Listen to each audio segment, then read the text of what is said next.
y que a nuestro lado los Beatles parezcan monjas encerradas que en silencio rezan. ¿Quién decía eso en el 65? Este detalle que pudiera parecer insulso, pues realmente venía a ser algo transgresor en la época, además que estaban haciendo pues un rock, digamos, ligero, un rock sencillo, a la escucha, muy, muy digerible, pero pues que era completamente irónico.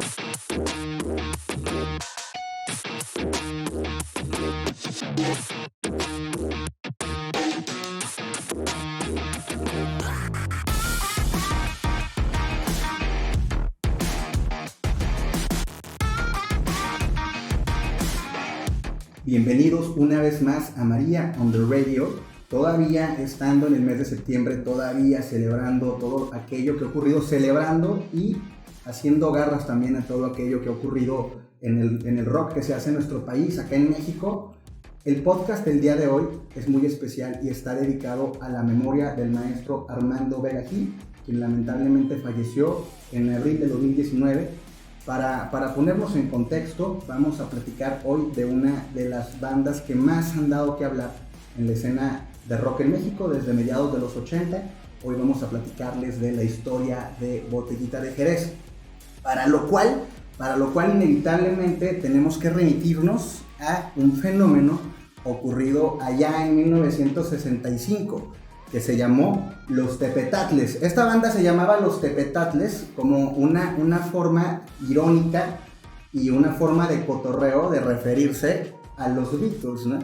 De hecho hay un tema que se llama The Tepetatles, ¿no? Esta banda estuvo formada por Alfonso Arau, papá de Sergio Arau, que sería futuro miembro de Botellita. Intervenía en las composiciones Carlos Monsiváis. ¿Quién más estaba, compañero? Bueno, ahí en ese grupo los que eran los importantes eran ellos dos, básicamente. Los demás eran gente que trabajaba para cine y en ese tiempo el grupo empezó a presentarse en cabarets en la Ciudad de México como parte de un espectáculo que tenían en ese tiempo tanto Arau como Monsiváis, pero los fuertes eran ellos y eran los que hicieron que los Tepetlates fueran una banda de culto actualmente. Una banda de culto, porque bueno, pues ellos grabaron un único disco que se llamó Arau a Gogó. Hay que recordar que el buen Alfonso Arau se dedicaba a hacer comedia, se dedicaba a hacer cine y pues se rodeaba de mucha banda intelectual de la UNAM. Sí. En aquel momento, siendo ellos todavía jóvenes, por ahí tenían un estribillo muy chistoso que decía: y que a nuestro lado los Beatles parezcan monjas encerradas que en silencio rezan. ¿Quién decía eso en el 65? Este detalle que pudiera parecer insulso, pues realmente venía a ser algo transgresor en la época, además que estaban haciendo pues un rock, digamos, ligero, un rock sencillo, a la escucha, muy, muy digerible, pero pues que era completamente irónico, ¿no? Tenían por ahí también una referencia al Nocturno a Rosario, que se llamaba el Nocturno, ¿no? Nocturno a Rosario, todo el poema de Acuña está ahí presentado. Está otra rola que son puros sonidos acá onomatopéicos. Sí. De boom, bang, bang, bang. Entonces era como el hobby, la distracción de este grupo de intelectuales. Un día dijeron, no sé, como que se me ocurre que estaban como en una... Echando drink. Iba a decir como en una peda, pero en aquel tiempo se hace tertulia. Era una tertulia, exactamente. Estaban en una tertulia en casa de alguno de ellos, me los imagino como una terracita en la Ciudad de México, así lloviendo y todo, alguien con una guitarrita, no sé, a lo mejor hasta con pan, no sé, me los imagino así súper intelectuales de que... Con bebidas popofes. Con bebidas así muy, muy acá de que, no sé... Tonayán en las rocas, algo así, ¿no? Cosa buena. Y la finura. Y como que me imagino que dijeron, oye, pues el otro día estaba escuchando unos vatos de Inglaterra que se llaman los Beatles, porque todo el mundo le dice los Beatles. Los Beatles. Sí, cuando estábamos en radio les decían los Beatles. Los Beatles. ¿Te acuerdas? Sí, hasta llegaron a decir I'm Losing Blues. I'm Losing Blues. Un saludo. Entonces, me los imagino así como que, ¿qué tal si hacemos nuestro propio proyecto? Y dijeron, va, pero ya como que andaban todos en el avión y al día siguiente dijeron, oye, pero es que anoche dijimos que íbamos, sí, vamos a hacerlo. Y de ahí salió, como que así me lo imagino, ¿no? Yo creo que por ahí fue el cotorreo, me parece que fue realmente pues un experimento que ellos en algún momento se les ocurrió y quedó ahí para la posteridad este álbum de Arau a Go-Go, que pues es divertidísimo, ¿no? Nada más, como comentario, ese es uno de los discos más caros actualmente que se consigue en el rock mexicano. El rock mexicano tiene varios discos inconseguibles que los puedes vender carísimos. El Arau a Go-Go es uno de los discos que se venden más caros porque hubo muy pocas piezas que salieron y las que se venden en precios arriba de los 10,000 pesos, básicamente. Arriba de los 10,000 pesos. Y la banda los compra. El que tenga ese disco tiene una joya. No manches. Y por ejemplo, bueno, siempre les pregunto esto, ¿verdad? Pero, ¿qué canciones trae? ¿O qué canciones le dan como la identidad o esta personalidad al álbum? Pues yo diría que de entrada el primer track, el de Tepetatles se llama. El Rocturno y... El Rocturno, Tlalocman. Y Tlalocman, del que vamos a hablar porque estamos hablando de ellos y luego estamos hablando vamos de a Botellita volver. de Jerez.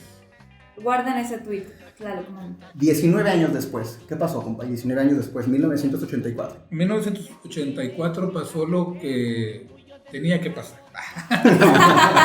No, estamos hablando de que se une Botellita de Jerez de una manera muy, digamos, complicada, porque dos de los tres personajes que son de la banda, como fueron Paco Barrios y Armando Vega Gil, ellos siempre fueron gente de izquierda y estaban en asuntos de política. De hecho, Paco Barrios venía de una banda que se llamaba Los Nacos, que fue una banda de protesta de aquel tiempo.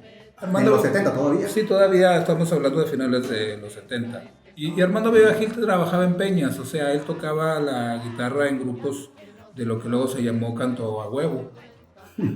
Y Arau pues ya venía de la experiencia con su papá, él era pues el chavito que hacía dibujos. De hecho, muchos de los libros de primaria de la gente que estudió en los 80s, no sé si alguien recuerde un poema de la rata que se quemó la cola. Sí, cómo no. Bueno, el dibujo es de Arau. Órale. O sea, todos los dibujos de los libros de primaria son de él. Los ilustraba. O sea, él los ¿actualmente ilustraba. Todavía hay algunos? No sé si en los libros de primaria actuales estén, pero en los libros aquellos donde salía la señora Victoria, esa morena. Ajá. Es que luego salía y luego ya no salió, luego nos daban los libros de español con la vaquita esta de colores y luego así con más ilustraciones, pero ese no estaba. Y ahora ya vuelve a salir en los libros. Yo creo Victoria, ¿cómo sí. se apellidaba? Victoria. Secret, no.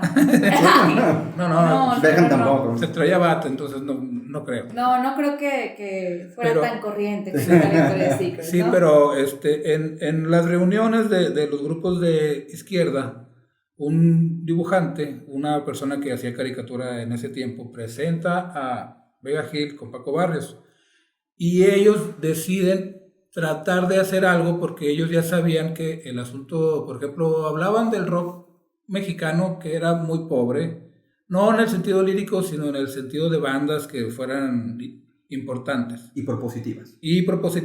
Pero eran gente que se juntaba con Cecilia Toussaint, con Jaime López, que ya estaban trabajando en ese tiempo, con el naciente Rodrigo González, y toda esa banda ya se juntaba. Paco Barrios y Armando Vega Gil se conocen en esos eventos y un dibujante de nombre Ahumada les presenta a Arau. Arau les dice que él trae ganas de hacer una banda, que tiene canciones, dice, pues yo traigo rolas desde la época de los Tepetatles, de mi jefe, la chingada. Deciden juntarse. Queda en entendido de que no eran ni músicos virtuosos, ni gente muy adecuada para el rock en ese tiempo. Realmente no se dedicaban a la música. Se dedicaban a la música y no, porque como te digo, Paco ya venía de Los Nacos, tocaba la guitarra. Armando Vega Gil ya tocaba en peñas, pero él era el que tocaba el banjo y la guitarrita esta. ¿Cómo se llama esa guitarra chiquita? ¿El ukulele? ¿Ukulele? Pues un ukulele y... Ya mencionaremos al ukulele loco. Oigan, Victoria Dorenlas se llamaba la mujer la indígena tlaxcalteca que luego pinta. Repítelo, güera. Dorenlas. Victoria Dorenlas. Es la mujer que sale en los libros de texto, que tiene una historia bien interesante, ya luego hablaremos de ella. Tiene una historia padrísima. Interesantísima. Y sí, o sea, indiscutiblemente es de las mujeres más bonitas que quedaron plasmadas. Muy bien. Entonces, pero bueno, prosigan. Sí, amigos. Entonces, como ellos estaban queriendo hacer un rompimiento de lo que se estaba haciendo en el rock, sobre todo en el anglosajón, que era cuando empezaba el rock pesado, el heavy metal y todo esto. De hecho, hay burlas en los discos de Botellita. Hay una canción que se llama Vete al Averno, por ejemplo, ¿no? Ajá. Que es un rock pesado. Ajá. Y hablan de lo que pasaba en ese tiempo en el rock de Estados Unidos. Pero ya estamos hablando de que en ese tiempo ya había un movimiento muy fuerte que estaba a punto de salir, pero que yo diría que eran como rockeros intelectuales, porque ahí estaba, volvemos a lo mismo, toda la familia Toussaint, que hacían jazz, incluyendo a Cecilia. Ya estaba trabajando con ellos Jaime López. Cecilia, esposa de Alfonso Andrés. Hay un acercamiento muy fuerte con gente como Rodrigo González y toda la raza que posteriormente hizo el rock rupestre, que se le llamó. Ese es el germen de Botella y Tejer. Incluso, me gustaría a mí también mencionar José Cruz. Anoche estaba leyendo, pequeño paréntesis, un texto que José Cruz dedicó a la memoria de Rodrigo, hablando de cuando se conocieron, que tocaron juntos, platicaron de música, hablaron de blues, tocaron, fumaron y se echaron una caguama. Y lo siguiente que José Cruz sabe de Rodrigo es que dice que usted lo tragó la Ciudad de México, literalmente, ¿no? Porque él fallece también lamentablemente en el terremoto del 85. Septiembre justamente. Sí, 19 de septiembre, que de hecho acaban de pasar unos días de las conmemoraciones, todo eso. Entonces, bueno, este era el contexto. Había pues también mucho movimiento que estaba pasando antes en el rock que se hacía en nuestro país. Bueno, pues antes estaba rifando pues Three Souls in My Mind, no demasiado tiempo antes de la formación de Botellita de Jerez como tal. Ya recién habían mutado al Tri con el álbum de Simplemente, ¿no? Fue en ese año, efectivamente. Justamente en ese año, esta portada roja, ¿no? En el 84, sí. Y antes de eso, ¿cómo formuló la pregunta? Más bien, me gustaría saber qué pasaba en la música en general en México. ¿En el 84? Si bien estamos hablando de rock ahorita, sabemos que el rock antes de cierta época pues era una fotocopia del rock gabacho. De lo que hicieron Rolling Stones o de lo que hicieran eran Animals. Incluso covers, perdónenme los que les gustan, pero horribles, espantosos, muy espantosos, traducidos en su mayoría. Literalmente horribles, cursis. La verdad, están cursis ridículos, asquerosísimos, que cantaba Enrique Guzmán, César Costa, que eran horribles. Para mí eran horribles. Eso era nuestro rock, ni modo. Eso era nuestro rock. ¿Qué estaba pasando en la música en general? Porque si bien, si ponemos esto como un rock, pues no era una música de mucha calidad. No. Entonces, ¿qué estaba pasando en toda la música? Pues fíjate, la gente que escuchaba en el radio, digamos así en el 84, 85. En el 80, por así decirlo. Pues se escuchaba a Yuri. Todas las baladas. Se escuchaba al primer Luis Miguel de 12, 13 años. Uno más uno igual, a dos enamorados. Sí. Eso era lo que rifaba en aquel momento. Chayanne. José ya en su primera etapa decadente, bueno, también, sí, okay. Pero pues todavía estaba activo. Sí. Era yo creo que lo que dominaba obviamente la industria en México era el pop, cortesía de Televisa, porque pues había que pasar por el filtro de Raúl Velasco. Siempre en domingo, exactamente, y yo creo que todos estos que hemos estado mencionando vienen de ahí. También estaba chiquito Ricky Martin y estaba con menudo. No, y si se fijan, bueno, no sé, es como una característica bien recurrente en la música mexicana, que era como música bien dramática, ¿no se les hace? Sí. O sea, Yuri, José José. La balada romántica. Cantarle a la desgracia. Amanda Miguel, Amanda Miguel no es mexicana. Es argentina, pero abrazada por los mexicanos también. Pero es cursi. Sí, pero es... Ana Gabriel. Ana Gabriel, dejen ustedes lo cursi, es melodramática, es así como... Azotada. Sí, o sea, Carson. Y despertamos hardcoreados. O sea, me la imagino. Con ganas de seguir yonkeándonos. Cada que la escucho es como imaginarme una señora así con una de estas batas vaporosísimas, con peluche en las mangas cayéndose por una escalera. Eran estas canciones detrás de mi ventana. Sí, tiene que traer tu voz la señora, si no. Era, qué ganas de sufrir, hombre. Ahorita que... Con ganas de seguir sufriendo. Sí. No pare de sufrir, aquí está la onda. Sí, no pare de sufrir, por favor, porque se nos acaba el changarro, ¿verdad?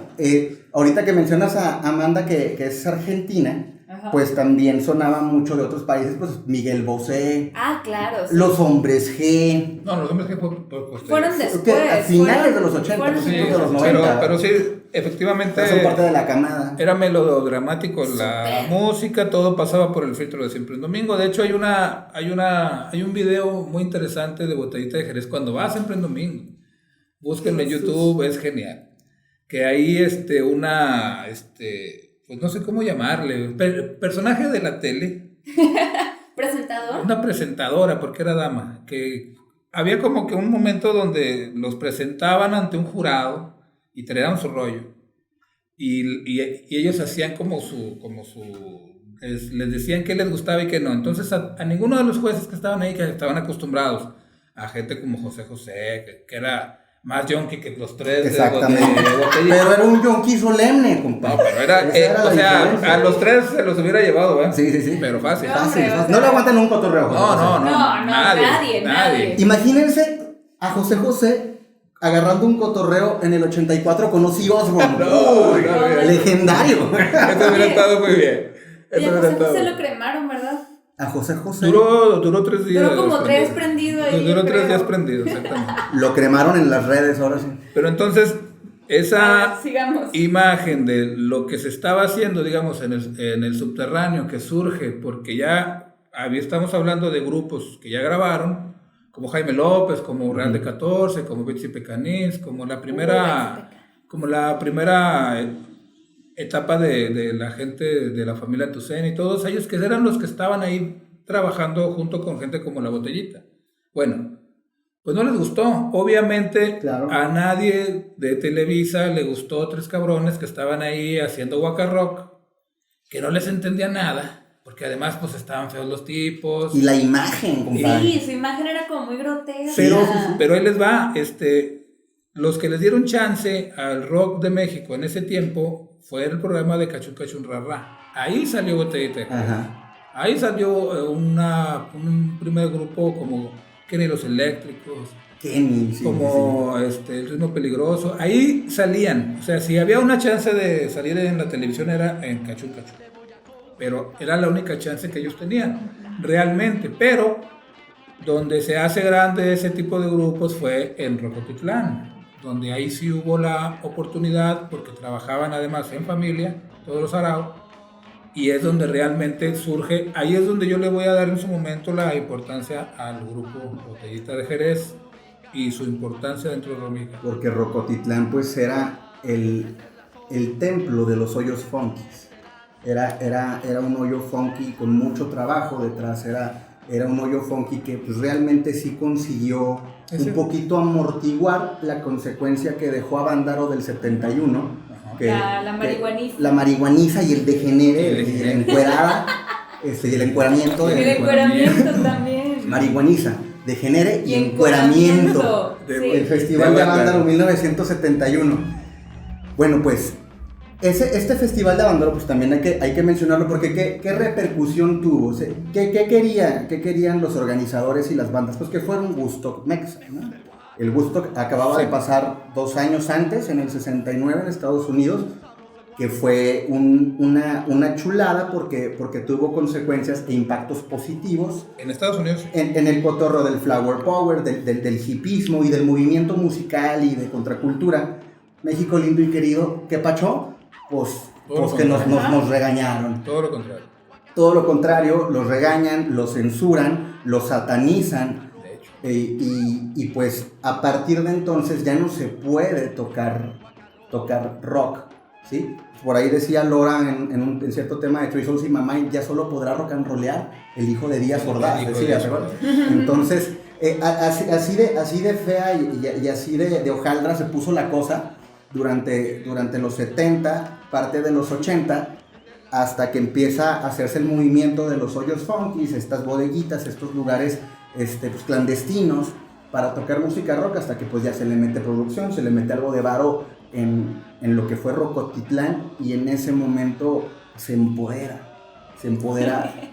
la botella, que graban un primer disco homónimo justamente en el 84, que es el mentado Waka Rock, que dicen, pues ellos lo definen así tal cual, como la combinación de guacamole combinado con rock and roll. Y es que sí, era un rock and roll he dicho, es decir, era el cotorreo, la estructura que se aprendió de la escuela de Chuck Berry, de Fats Domino, de todo lo que era verdadero rock and roll, un rock and roll negro, un rock and roll de raíz negra, de raíz de Mississippi directamente, un rock and roll también respetando y abrazando los elementos del blues, pero con folclore mexicano, con sentido del humor, con muchísima ironía, con valemadrismo y con irreverencia. Ellos, es decir, que ya lo tocaremos en algún momento más adelante, no sabemos cuándo, pero quizá algún día, pero difícilmente podría entenderse y justificarse el fenómeno Molotov de 1997, el primer Molotov de donde jugarán las niñas, yo diría sin Naco es chido, de entrada, del 87. Es verdad, sí. Esa actitud de que nos vale madre, esa actitud de ser quienes queremos ser, y si no les gusta, pues háganle como quieran. Sí, esa actitud de si ser mexicano es ser naco y ser mexicano es chido, pues naco es chido, ¿no? Todo lo naco es chido, exactamente. Entonces, esta es parte de la relevancia. De hecho, hay un tema que se llama Waka Rock. Sí. Se llama el Waka Rock, y hay el charrock and roll también. Está muy padre. Sí. Que fue la primera canción que hicieron juntos, de hecho. Ah, sí. Esta canción también infantil de Los Maderos de San Juan, acá con unos riffs. también, esa a mí... De hecho es el último track, ¿no? Es el último track. Cierran con Los Maderos de San Juan. Sí, cierran Los Maderos de San Juan, y hay un blues ahí de Sin Ti. La que te decía. Sí. Podría vivir. Sin PRI no podría vivir jamás. O sea, pero decir eso en el 84, sí. ¿Qué onda? ¿Sí me explico? Decir eso en el 84, pues no era lo común, no era lo esperado, y desde luego no era lo correcto. No. Y eso es lo que los hace valiosos, porque estamos hablando de que todavía en ese tiempo sí había un rock, digamos, de búsqueda muy solemne. Estamos hablando de que ahí ya la gente que está trabajando con Rodrigo, por ejemplo, en el rock rupestre, pues eran gente que buscaba la poética y buscaba algo trascendental, algo muy, muy como Dylan, etcétera, etcétera, ¿no? Y luego vienen estos tres tipos a cagarse en todo. Ajá. Y decir, pues no sé si eso está chido o no, pero nosotros vamos a hacer algo que cambie, porque además, a pesar de que eran una banda que en el escenario era un desmadre, ellos en particular eran distintos, o sea, sí eran tres personas que no tenían nada que ver una con la otra. Yo creo que eso fue lo que los hizo hacer lo que hicieron, porque Bagil era una persona muy seria. Ahí el desmadroso siempre fue Paco Barrios, sí. Y yo creo que de él viene mucho todo lo que se hizo. Además de los afanes intelectuales de Arau, de querer hacer cosas que estuvieran fuera del contexto de lo que se hacía.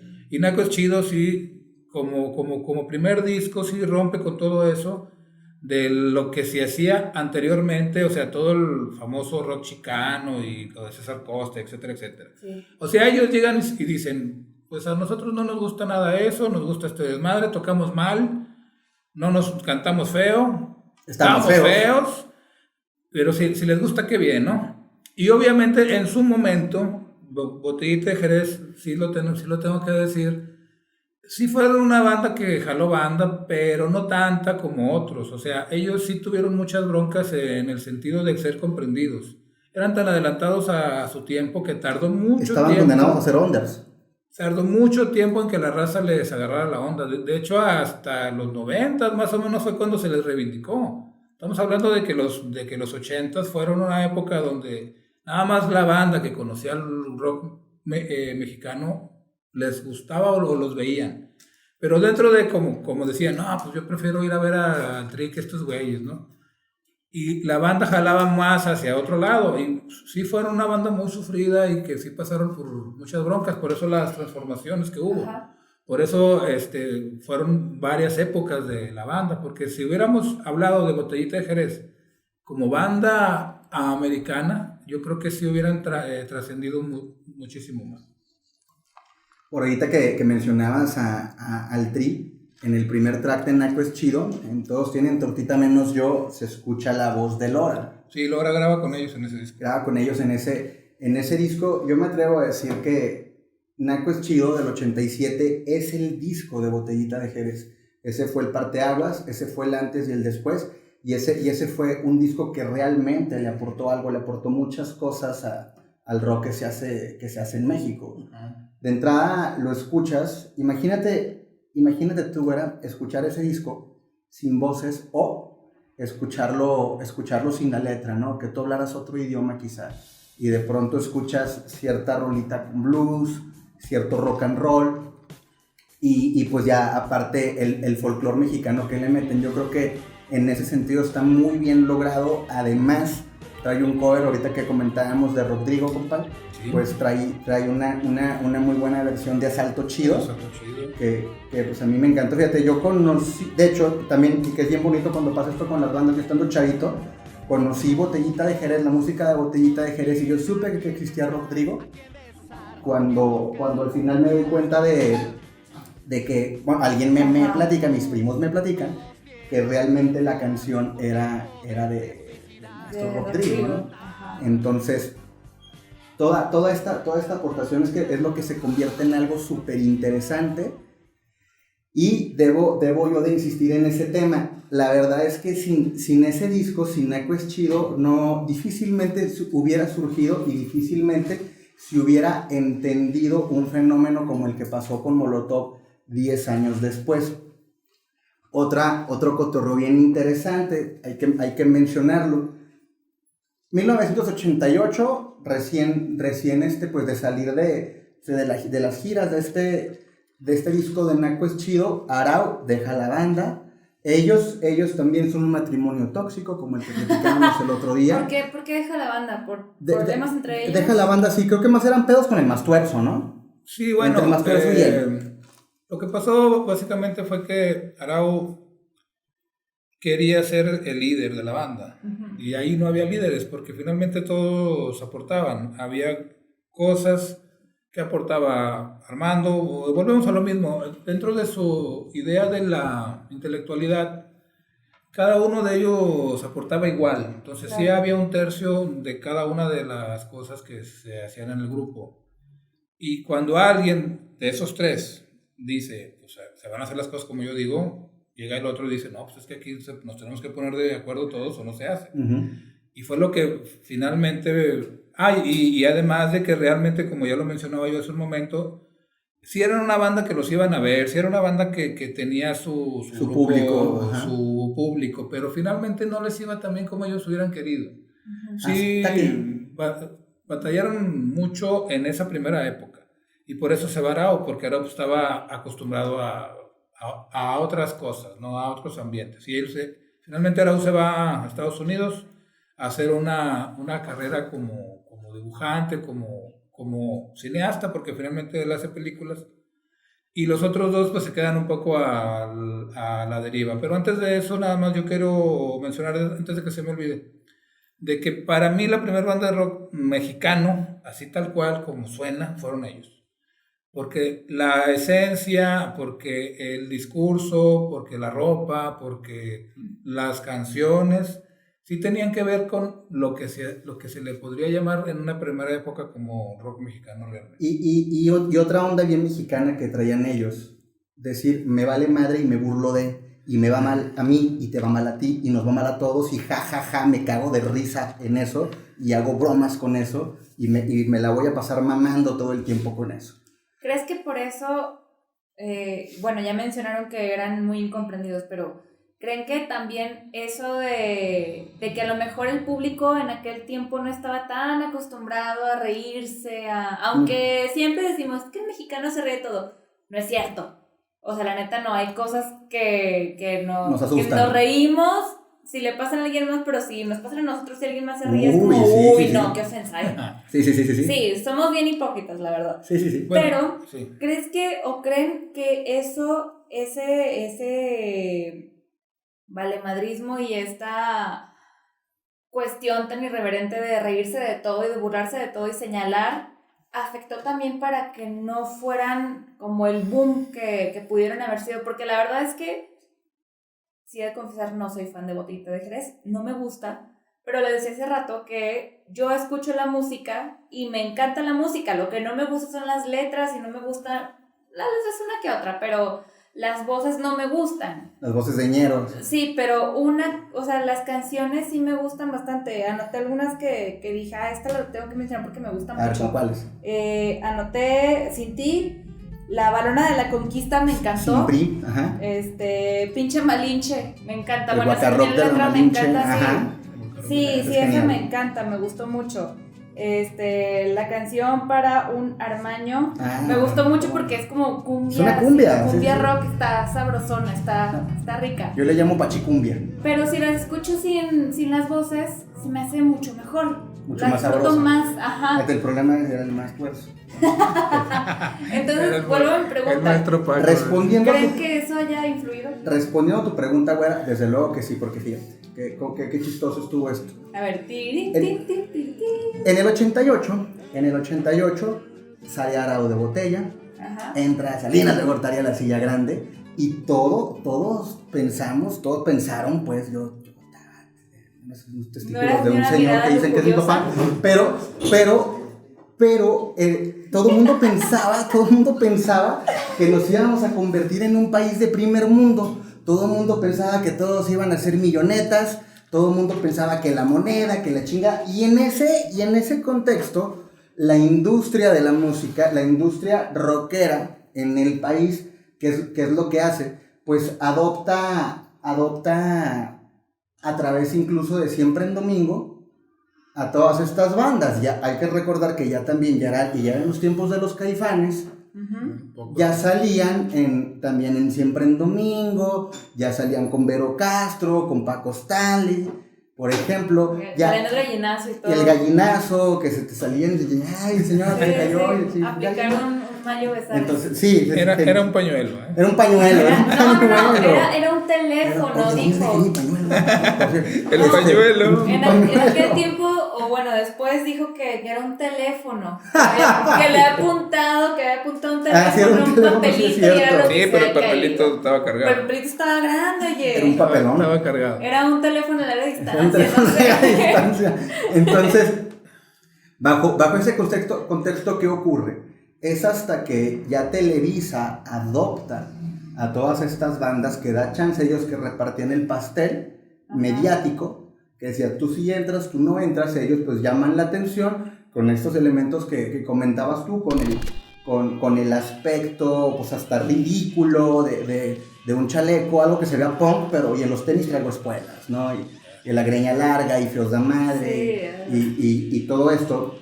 Entonces ya ellos, llegó una época en los 90 que es la otra cara de Botellita de Jerez. ¿Qué pasó con Botellita? Pues salían en Eres, que alcanzar una estrella, ¿sí? Que estar inmersos en todo este mundo de lo más fresa, lo más comercial, y caen de la gracia de mucha gente. Estos eran los tiempos de la cumbia de la abuelita de Batman, ¿sí? Sí. ¿Qué pasó después? ¿O hasta qué momento se reivindican? Hay un disco que a mí me encanta de Los Botellos, de 1994, cuando tú y yo entrevistamos hace 3 años al Mastuerzo. Le comentaba yo, Mastuerzo, es que yo veía que ustedes pues realmente abrevaban más de un cotorreo de literatura de la onda, y el ejercicio que hacen en Forjando Patria Es un ejercicio irónico, pero que tiene mucho que ver con la novela de 1950 de Octavio Paz, que es El laberinto de la soledad. Él me responde que pues realmente él disfruta ambos tipos de literatura, ¿no? Y creció con las dos cosas, pero que sin embargo sí, ese disco pues fue algo que lo reivindicó y fue algo que sí se reafirmó. Para mí eso ya son palabras de un servidor, así es. Ese disco ya reivindica la parte de decir somos mexicanos, nos sigue valiendo madre, tenemos un contenido contestatario todavía, y todavía como banda de rock tenemos mucho que ofrecer. Yo creo que quizá pues, fue el último gran disco de Botellita de Jerez, algo tu mejor opinión. No, de hecho sí, pero haciendo historia estamos hablando de que sale Arau, ellos quedan un poco a la deriva de lo que va a pasar, y efectivamente pasa en el momento que empieza a surgir el rock de los 80s. Y para no quedarse lejos de la situación, a mí me lo platicó también una vez Paco Barrios, comentándome de que él siempre dijo, al menos a mí me lo dijo, que no se consideraban un grupo de rock. Ellos siempre dijeron, nosotros hacemos música mexicana a nuestro estilo. La otra música mexicana, decían. O el otro folclore, ¿cómo era la frase? No, era la otra música. La otra música. Hablando un poco acerca del sentido del humor de lo que tú mencionabas, estamos hablando de que Botellita no era una banda que estuviera inventando algo que no hubiera hecho en su momento Chava Flores, por ejemplo. Ajá, claro, exactamente. Que no haya hecho Tintán. De hecho, siempre lo adoraron como el maestro Tintán fue. Inclusive Oscar Chávez con esta canción de La Casita. Y bueno, sí. de la marihuana también. Y bueno, estamos hablando de que ellos toman de ahí, ¿no? Estamos hablando de Chava Flores, de Tintán, de otros grupos que en ese momento existieron en México, como fue un grupo que se llamó El Personal de Guadalajara, que también eran un grupo que en su lírica tomaba mucho el sentido del humor, pero Botellita de Jerez hace una ridiculización de todo esto. Las otras bandas sí había mucha solemnidad en el chiste, en el discurso. Ajá. Y en el chiste había un discurso, pues Botellita tumba eso. Bueno, sí era una banda muy sui generis porque eran como protopunk, pero folclóricos, pero guacarrock, ¿no? Pero guacarrock. Y bueno, termina esa época y luego ya viene el asunto de que se quedan un poco a la deriva, y es cuando los invitan a hacer un proyecto donde, como les digo, me comenta a mí Paco Barrios, que ellos siempre dijeron, bueno, nosotros hacemos música. Y finalmente de lo que se trata es de hacer música. Bueno, pues viene un fenómeno donde ellos graban ya música que tiene que ver más con la onda de la cumbia.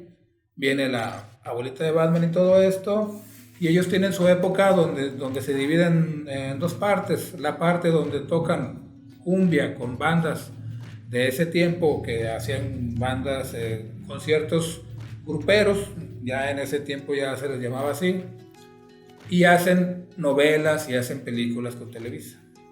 Obviamente ellos están un poco fuera de lo que fue Caifanes y todo ese rollo, porque ellos ya, como en su momento llegaron muy temprano, para ese tiempo llegaron muy tarde. Okay. Y ya era decir, bueno, sí, señor Paco Barrios, lo queremos mucho, pero su música no la escucha nadie. Uh-huh. Van y hacen cumbia, sacan películas con Ricky Martin, que dicen que les cae a toda madre, uh-huh, porque dicen que sí es banda del señor. Y hay una situación donde ellos quedan apestados para el rock mexicano. Paco Barrios y Armando Vega Gil quedan fuera del circuito del rock precisamente por esa situación. ¿Por las colaboraciones con Ricky Martin? No, porque hacen novelas en Televisa y hacen dos películas de Alcanzaron Estrellas, donde... Sí, por estar bajo el yugo de Televisa, sí, digamos. Donde hay un proyecto donde ellos están trabajando directamente con el enemigo. Es decir, de alguna manera, si se convierten al pop, abrazan el sistema contra el que habían jurado luchar y destruir, ¿no? Quizá. Exacto. Y se convierten de pronto en esto, hasta que a mitad de los 90, casi a mitad de los 90, ya graban Forjando Patria, tienen este resurgimiento, pero cambia luego también la alineación. Sí. ¿Nos puedes platicar un poquito de cuando llega el señor González? Bueno, de hecho, en esa parte de la cumbia, de un disco que se llamó Falta Amor, viene el señor González, una persona que ya había trabajado con muchas bandas pop. De hecho, yo estoy casi seguro de que el señor González fue el que le dijo, güeyes, la chuleta está de este lado, ¿no? Uh-huh. Ya no estén ahí mendigando, véngase para acá. Y una persona como Santiago Ojeda, que ya era una persona muy reconocida en el rock mexicano, tanto así que en la primera época de Caifanes él toca con ellos. La primera alineación de Caifanes toca Santiago Ojeda. Entonces, estas dos personas que se suman al proyecto de Paco Barrios y Armando fomenta que todo este rollo surja en un disco que a mí me gusta mucho, como se llamó Niña de mis ojos, que es el disco posterior a todo el asunto del Waka Rock. Es un disco pop, es un disco dirigible, muy bonito en su contexto y donde ya participan todos. Ahí todos tienen letras, ahí todos tocan. Y luego ya viene todos cantan. Luego ya viene la parte cumbiera, pero estamos hablando de que ellos, como ya les digo, quedan fuera del espacio de lo que era rock, porque ya viene Soda Stereo, porque ya venían los Enanitos Verdes, porque ya venían Caifanes. Y era un rollo donde ellos, a pesar de ser quienes forjaron un lugar como Rocotitlán, que ellos hicieron, que ellos fundaron. El Rocotitlán era nuestro CBGB. Así es. O sea, si había una banda que había salido de un lugar hacia el estrellato, era Rocotitlán. Lo que platicábamos, ¿qué pasó con las insólitas imágenes de Aurora? Uh-huh. Que luego montaron a Caifanes, fue en Rocotitlán ese pedo. Y a pesar de eso, ellos se quedan fuera de la fiesta. Justamente por esta conversión al pop, justamente por este abrazo de Televisa, por este abrazo del sistema que luego pues buscan reivindicar, pero pues ya para entonces empezaban ahora sí a notarse ciertas consecuencias, ya entraditos en la década de los 90 surge este fenómeno Molotov, que lo menciono mucho porque yo creo que esa fue la otra parte para mí el primer Molotov, es decir, aquí está lo que pasó con Botella realmente, esta es la consecuencia. Hubo una banda de 4 chavos en aquel tiempo, yo creo 20añeros prácticamente, que dijeron, nosotros sí la capeamos, nosotros queremos seguir con esta línea, pero nuestro propio estilo, ¿no? Ya nada más acá nosotros traemos influencia de Rage Against the Machine y de los Red Hot Chili Peppers, ¿no? Pero y de NWA incluso, porque rapeaban mucho, pero ya era esta misma concepción o cierta evolución que se quedó ahí, pero bueno, este no es espacio de Molotov. Sin embargo, pasó eso, y esto es lo que yo rescato, digo, wow, entonces realmente Botellita de Jerez sí estuvo todo el tiempo aportando algo interesante. También ellos tenían un sonido no antes escuchado, ya existía obviamente el folclore mexicano de antaño, ya existía el rock and roll también desde los años 50 con Chuck Berry, pero esta combinación era lo que no se había visto. Esto es decir, netamente, pues si somos mexas, neta, nosotros sí, pues nos vale madre, si traemos esto, puede gustarte, no gustarte, pero aquí está nuestro producto, y eso para mí fue lo que llegó a marcar la diferencia. Luego pues ya vinieron las otras etapas de la HH Botella, por temas acá de derechos de autor, donde se hace más evidente pues la ruptura o matrimonio tóxico entre Arau y, yo me atrevo a decir que más entre Arau y el Mastuerzo, ¿no? Dice creo que Armando Vega Gil, es que sí, somos un matrimonio fallido, y luego nos separamos, y luego nos echamos un palo y tenemos una magia así de unos instantes, y otra vez no nos queremos volver a ver, y ahí va. Les recomiendo mucho, quienes tengan oportunidad, lean el diario de un Waka Rocker. Sí, el diario íntimo de un Waka Rocker. Diario íntimo de un Waka Rocker, de la pluma de Armando Vega Gil, que él tenía una pluma maravillosa. Sí. Su parte creativa no paraba con Botellita. Él luego estuvo haciendo hasta discos infantiles, ya cuando tiene a su niño. Sí, Armando y su ukulele loco, que es un disco maravilloso, aunque son temas infantiles, está genial. Es un libro de cuentos realmente, sí. pero tocado con el ukulele de una forma pues súper bonita. Por su parte también Paco Barrios pues hizo lo propio, ¿no? Él también hablando mucho de lo que se refiere de la otra canción mexicana, este proyecto acústico suyo que también sigue con el tema de la irreverencia, pero pues ya sin la presión de los otros dos, diría yo, más que de ahora. Sí. Que lo hemos comentado antes, cada banda tiene aparte de un líder y aparte de un ego y aparte de todo de un tóxico, también tiene por lo regular un elemento neutral, un elemento que dice, ay güeyes, ya, vamos a hacer música y vámonos. Y ese era Armando Vega Gil, era ese punto de equilibrio todo el tiempo, ¿no? Sí, de hecho sí. Lo fue tanto que el grupo desaparece precisamente cuando él se va. Cuando él se va, Sergio y Paco Barrios dicen, pues ya. Ahí fue donde se acaba. Pero sí, exactamente la sana decisión. La etapa donde hay el rompimiento que tú mencionas y luego el posterior reencuentro de la banda tuvo que ver con una, como ya les mencionaba, Sergio se pone a hacer cine, hace una película que se llamó Un día sin mexicanos. Uh-huh. Ah, sí. Es regularcita. ¿Cómo se llama? Falleció también. Esa película. Sí. Pero entonces él se le ocurrió un momento decir, bueno, Botellita de Jerez tuvo una historia de muchos tropiezos, de idas y venidas, de que tuvieron que vender su alma al diablo un rato para poder comer.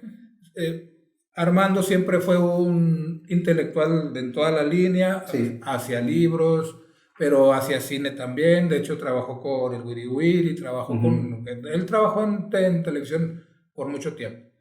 Hacía guiones, etcétera, etcétera. Era un tipo muy inteligente. Hacía muchas cosas. Y Sergio, en cierto momento, se acerca un poco con ellos y le dice, oye, güey, pues la historia te tiene que contar, porque hay una historia ahí. Ahí se reúnen y surge una segunda etapa de la primera etapa, donde hacen ellos su película, que se llama precisamente Naco es Chido, por ahí anda. Ah, sí, que colaboró con ellos Mariana H., la periodista, ¿no? Así es. Y ahí es donde hay una reivindicación de todo el trabajo, y ahí es donde las bandas realmente le toman el tamaño del grupo. La relevancia, ahí cae el 20 de Botellita. Ahí realmente cae el 20, se hace el falso documental, muy divertido, mucho desmadre. Hay una etapa donde hay un resurgimiento, hacen 2-3 rolas chidas, y bueno, una vez más llega el asunto de que esta es mi Barbie, esta es la mía. Ajá. Entonces se vuelven a romper las medias, y luego surge la HH Botellita de Jerez, una vez más con el señor González. Así es. Y con Ojeda, que hicieron ahí un disco.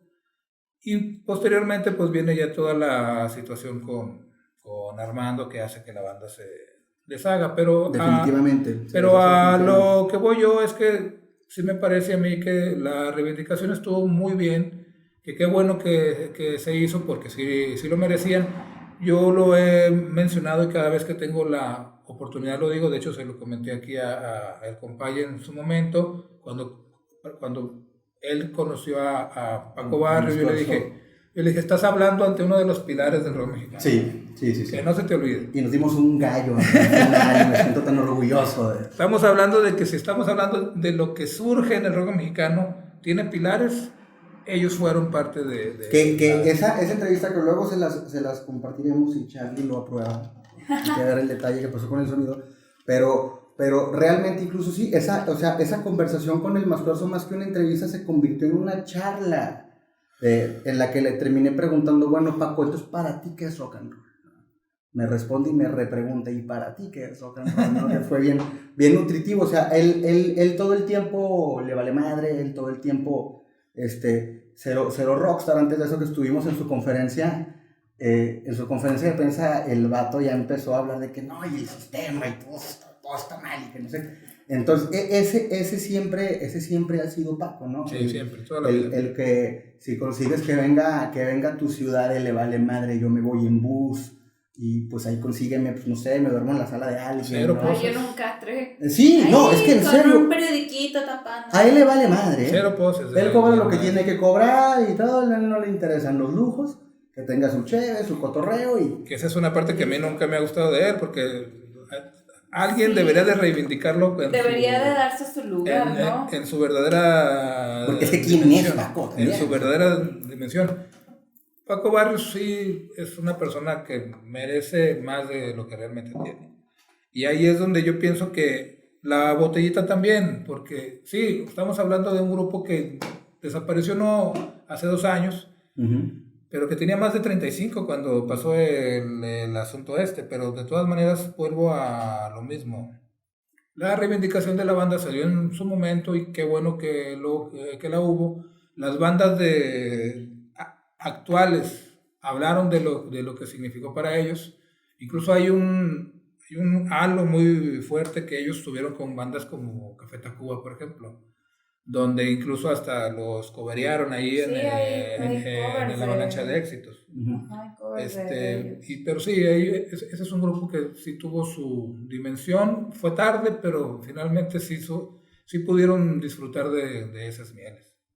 Pudieron disfrutar de esas mieles y al final yo creo que pues de alguna forma se le aportó, y me atrevo a decir, aunque suene pretencioso, también me vale madre, pues se le educó al público. Sí, que no lo entendieron en su momento, porque sí, definitivamente estoy de acuerdo, estaban adelantados ellos, y llegó el momento en el que con mayores elementos musicales, con otras bandas, otras cosas que surgieron, con el propio contexto, hasta con el contexto sociopolítico. Es que a eso iba, o sea, ahorita te iba a comentar, en los 80 técnicamente estaba estable el país. Ajá. Seguíamos de una larga fila de políticos que eran prácticamente iguales, que iban a defender el peso como un perro. Ajá. Y eran como prácticamente todos iguales, políticos, incluso me atrevo a decir que hasta grises, algunos como de la Madrid, sí, que durante el terremoto del 85 pues ni para bien ni para mal estuvo presente en ninguna parte. Entonces llega Salinas de Gortari, todo el mundo piensa que va a ser un cambio... Que vamos a hacer Suiza. Sí, que vamos a hacer Suiza. ¿Dónde es esa historia? 2018 creo. Sí, 2018 me suena eso de que vamos a hacer Suiza y seguimos siendo Tepito. Entonces, bueno, no me maten, chairos. Entonces, llega Salinas de Gortari, hace un desmadre en todo lo que se podía hacer, todo lo que se podía desmadrar, lo desmadró.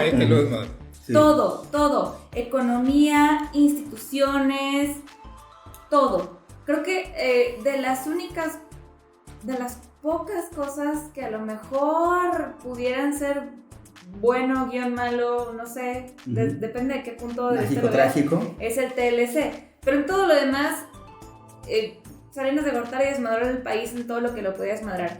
Y era tanto como no el resentimiento, sino el sentimiento de violación hacia la patria, hacia nosotros como ciudadanos. Era tanto como el sentimiento de traición. Es una histórica tomada de pelo, ¿no? Sí, es algo, es una burla, todo fue una burla.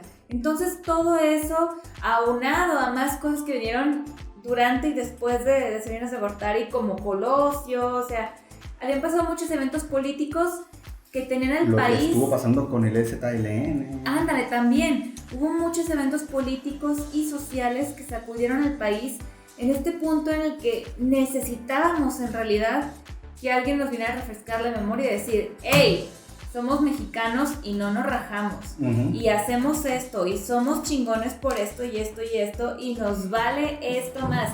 Y creo que Forjando Patria precisamente fue lo que hizo, fue que logró identificarse con la gente que estaba hasta acá de los políticos, que estaba hasta acá de la clase política, del PRI en concreto, de todo eso, y vino a sacar como que el lado más patriótico de muchísima gente. Que si bien el mexicano no se, aunque vuelvo a la hipocresía del mexicano, aunque digamos que, ay, es que los mexicanos estamos orgullosos, la verdad es que no es cierto. Uh-huh. La verdad es que el 99.9% de los mexicanos somos bien malinchistas, sí, la neta. Pero este tipo de cositas como que vienen a recordarte y a darte como un sentimiento de identidad, de identificación. Te pones la camiseta y estoy jugando con todo el equipo y ok, va. Y te da una motivación. Creo que ahí radicó mucho la nueva etapa y la aceptación ahora de Botellita de Jerez. La caída del 20, exactamente. ¿Sí? Ya que ves todo el contexto y dices, ay, cabrón. Y a lo mejor gente que decía, yo a los 15 años, en el 87, escuchaba esto y a lo mejor sí me gustaba Botellita, pero pues ya. Y pues 15 años después, ya treintones, empiezan a realmente a concientizar un poco, a contextualizar. Y ahora sí dices, ay, cabrón. No, y aparte ya era otro momento de la vida individual, o sea, porque dices, a los 15 en el 87, pues sí, güey, pero a los 15 no trabajabas. Ajá. A los 15 no mantenías una casa, no tenías hijos, no estabas casado, no te ibas a jubilar con la nueva ley de pensiones del IMSS, que está horrible. Y te valían más las mentiras del presidente y de las cámaras. Entonces, ya era otro momento en el que las personas de 30 en adelante, que a lo mejor en los 80, o bueno, pongámoslo de 25 en adelante, que a lo mejor en los 80 escuchaban una Botellita de Jerez, pero era como, ay, un grupo más, ay, está chida esta canción y ya.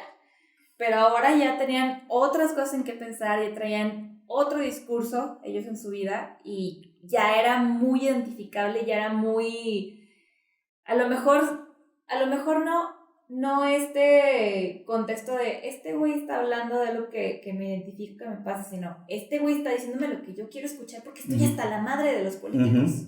Era eso.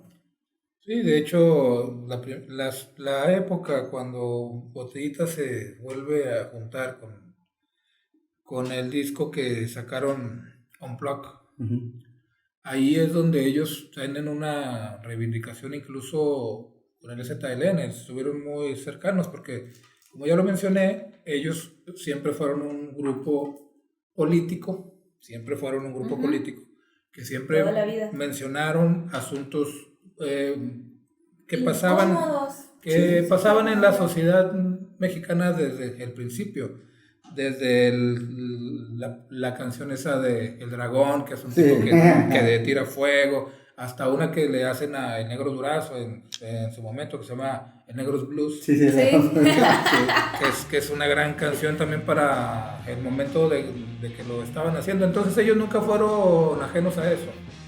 Incluso, agregándole La Balona de la Conquista. Sí. Por eso te digo que Forjando Patria es el grupo es el disco que los reivindica, pero también los hace que nos acordemos de esa banda, de quiénes eran, de dónde venían, y ahora sí ya la gente ya los empieza a ver un poquito con más seriedad, e incluso la banda que ya los conocía, porque resulta que en esa primera época pues la Botellita pues era un grupo, digamos, para la gente que les agarraba la onda, ¿no? Y si les agarrabas la onda pues estabas con ellos.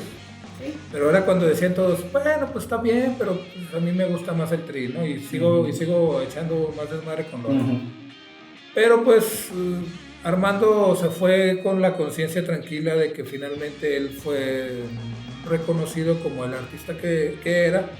Y pues Paco Barrios, a pesar de que no se nota, porque Paco Barrios es un alma libre así, grande, pero muy grande, realmente sabe quién es. Sí.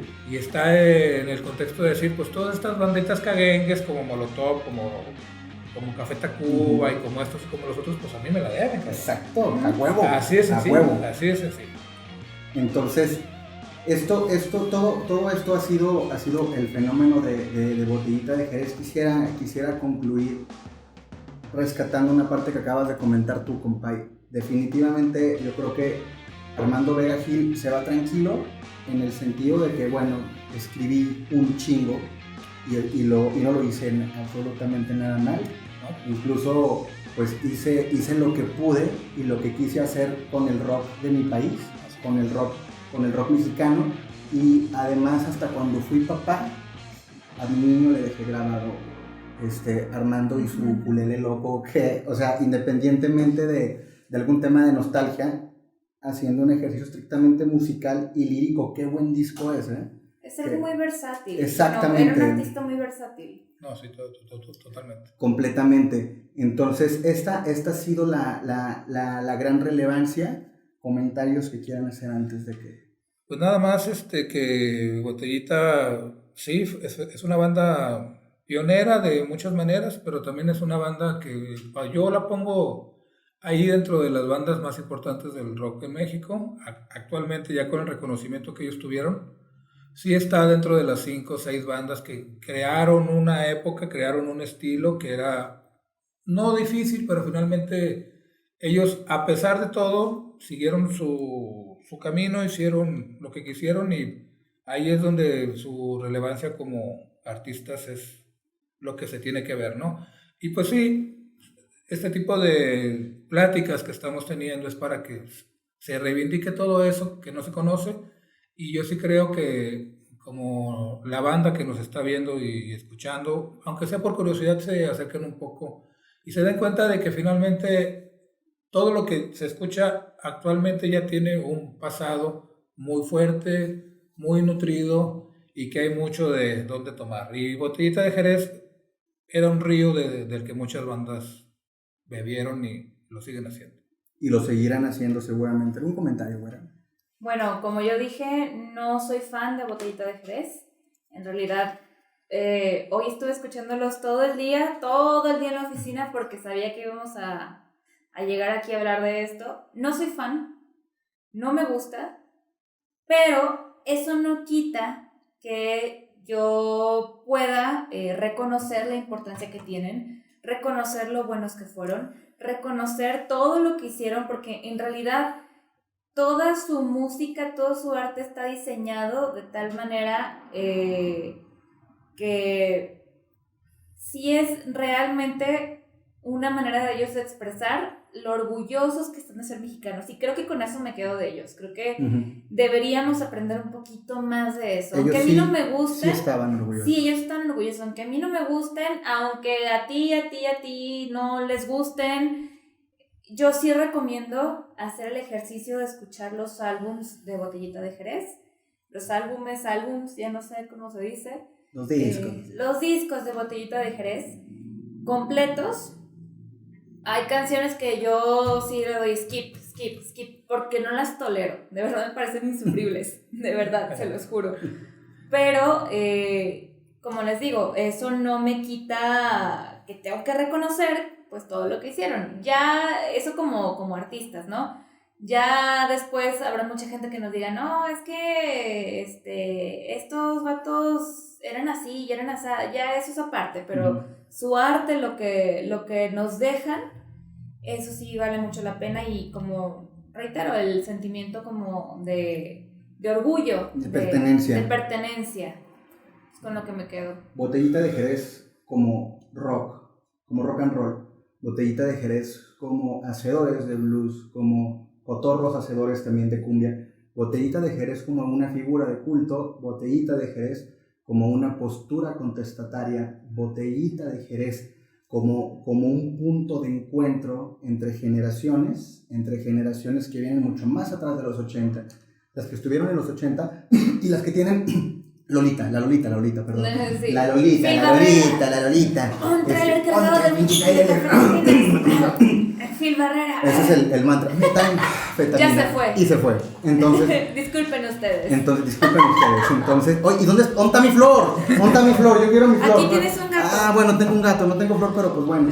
Entonces, un gato desflorado. Sí trae florecitas. Trae flores, mira, es un alebrije de bien bonito. Mi amiga Taide, muy buena artista ella. Sí. Y nos hizo también Hay que poner sus redes sociales. Hay que poner sus redes sociales, Taide, mándanos tus redes sociales, no lo has hecho. Para patrocínanos. Porque te las pedí en una ocasión y no lo hiciste y se me olvidó. Entonces, Botellita de Jerez como una figura con tantas aristas tan diversas, definitivamente pueden encantarte, pueden no gustarte, pero sin embargo siempre podemos apreciarlos como la figura, como los representativos que son cultura contra cultura puede ser o no puede ser de tu gusto, pero hasta por un tema cultural hay que escucharlos, hay que checar si te late, si no te late, pero algo vas a encontrar, una aportación vas a encontrar ahí. Y eso, my friends, es el verdadero rock and roll. Eso es la onda, ese es el cotorreo del que se trata. Hay que echar desmadre, sí, hay que reírnos también, pero si viene de un corazón y de una parte muy inteligente y además con huevos, entonces eso vale la pena. Eso se convierte en algo genuino. Nos despedimos de ustedes, Nadia Muela, Pablo Gaitán, mi compay, su servidor, Fer Macías. Esto ha sido una vez más María on the Radio. Nos vemos muy prontito en la siguiente y aquí vamos a seguir desentrañando temas, cotorreos, rock and roll, cultura, arte y demás desmadres. Muchísimas gracias y les repito, esto ha sido dedicado a la amada memoria del maestro Armando Vega Gil, que en paz descanse. Muchísimas gracias, Vania.